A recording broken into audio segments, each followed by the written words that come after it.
मैनू एक हाफिज का बौल भी याद आया। उसने भी एक दिन अमृत वेले तस्बीह सुट दी। फजर की नमाज नहीं पढ़ी, अमृत वेले की नमाज नहीं पढ़ी, कुरान शरीफ की तलावत भी नहीं की थी। रोज करते हैं, चलो एक दिन ना ही सही तो की हो गया। ये हाफिज का फैसला। और ईरान विच जितने सूफी संत होए ने, ईरानी सब तो सिरमौर मनते हैं हाफिज नूं। इसका मकबरा, इसकी कबर सोने की बनाई है और ये उपर जिहड़ा मकबरा है वह कच का बनाया है।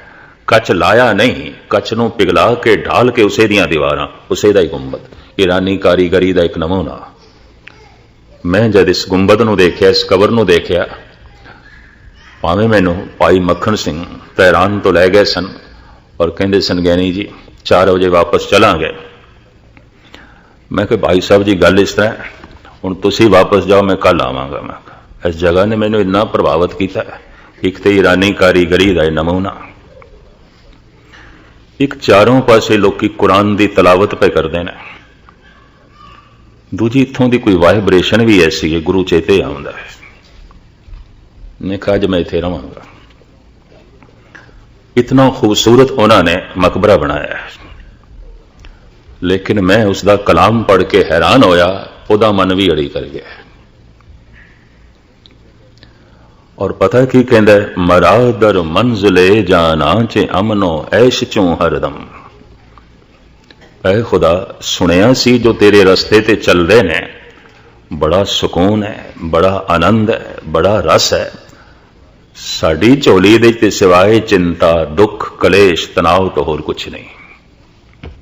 हाफिज, सुने तू आनंद है, सुने तू महारस है, सुने तू नूर ही नूर है, पर साडी दुनिया दे सिवाए अंधेरे तो होर कुछ भी नहीं है।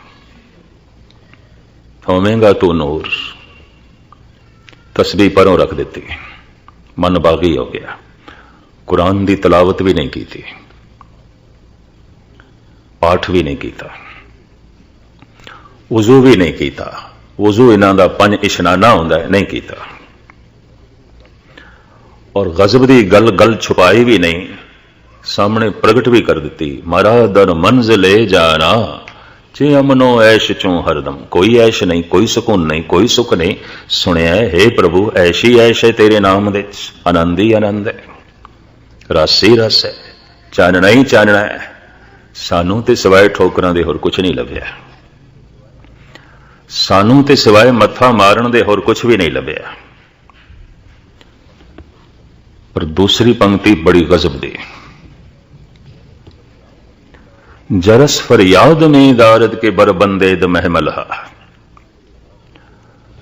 किधरे हाफिज दे कन्ना च पड़ोसी ने खबर पाई कि थोड़े पड़ोस दे परले पासे जो मुखिया रहिंदा सी चलाना कर गए, घर दे थानू याद पे कर देन। सुट्टी हुई तस्बीह हाफिज ने चुक लई, परे सुट्टी हुई कुरान शरीफ भी चुक लई। वजू साजन लग पिया, नमाज पढ़न लग पिया। कहंदा जरस फरियाद में दारद के बरबंदे द महमला। मौत दा घड़ियाल वज रहा है, चल रुकदा क्यों है, किधर रस्ते च ही ना रह जाए। जिंदगी दा अंत हो जाए तो खुदा तक ही ना पहुंचे। मौत दे ख्याल ने फिर ये तस्बीह चुकण ते मजबूर कर दिता है, फिर कुरान शरीफ पढ़न ते मजबूर कर दिता है। फिर मैं वजू साजे और अगां चल के कहंदा है, शबे तारीक भी में मौज गर्दा वेचो नहीं आयल, कुजादा निंदे हाले मां सुबुक सारा ने साहिल।